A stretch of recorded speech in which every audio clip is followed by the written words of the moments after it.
కడాయి పన్నీర్ కోసం ముందు 2 ఉల్లిపాయలు, మిరియాలు, జీలకర్ర, దాల్చిన చెక్క, లవంగ ఇవన్నీ గ్రైండ్ చేసుకొని పేస్ట్లా తయారు చేసుకొని కడాయిలో కొద్దిగా ఆయిల్ హీట్ అయిన తర్వాత మనం మిక్స్ చేసుకున్న ఈ పేస్ట్ని వేసి ఫ్లేమ్ టు లో ఫ్లేమ్ ఫ్రై చేసుకుంటూ ఒక చిన్న సైజు టమోటా, ఆనియన్ పీస్, నానబెట్టిన బాదము లేకపోయినా జీడిపప్పు అయినా వేసుకోవచ్చు, 2 పచ్చిమిర్చి, అల్లము, వెల్లుల్లిపాయ మొత్తం మిక్స్ చేసుకొని ఈ ఫ్రై చేసే కడాయిలోనే ఈ పేస్ట్ కూడా వేసి బాగా డ్రై అయ్యేంత వరకు సిమ్లో పెట్టుకుని ఫ్రై చేస్తూ పసుపు, సరిపడంత ఉప్పు, పసుపు కొద్దిగా ఎక్కువ వేసుకుంటున్నాను ఎందుకంటే రెస్టారెంట్ హోటల్స్లో అయితే కలర్ వేస్తారు, మనం హోమ్ మేడ్ కాబట్టి ఓన్లీ పసుపే యూజ్ చేస్తున్నాం, కలర్ఫుల్ కనిపిస్తుంది.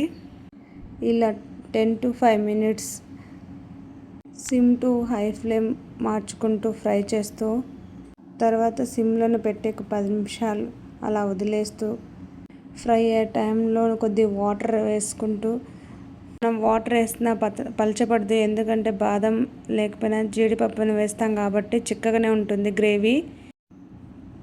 వాటర్ వేసిన తర్వాత మంచి yellowish colour, light orange colour కనిపిస్తుంది. ఆ గ్రేవీ ఉడికే టైంలో కొద్దిగా ధనియాల పొడి వేసుకోవాలి. ఇక 250 grams పన్నీర్ అయితే తీసుకున్నాను, చిన్న చిన్న ముక్కలుగా క్యూబ్స్గా కట్ చేసుకొని ఈ గ్రేవీ అంతా ఉడికిపోయిన తర్వాత ఈ పన్నీర్ ముక్కలు అయితే యాడ్ చేస్తున్నాను. పన్నీర్ ముక్కలు వేసిన తర్వాత ఎక్కువ ఉడకని అవసరం లేదు, ఆల్రెడీ గ్రేవీ హీట్గానే ఉంటుంది. ఒక 5 minutes తర్వాత స్టవ్ ఆఫ్ చేసుకోవచ్చు.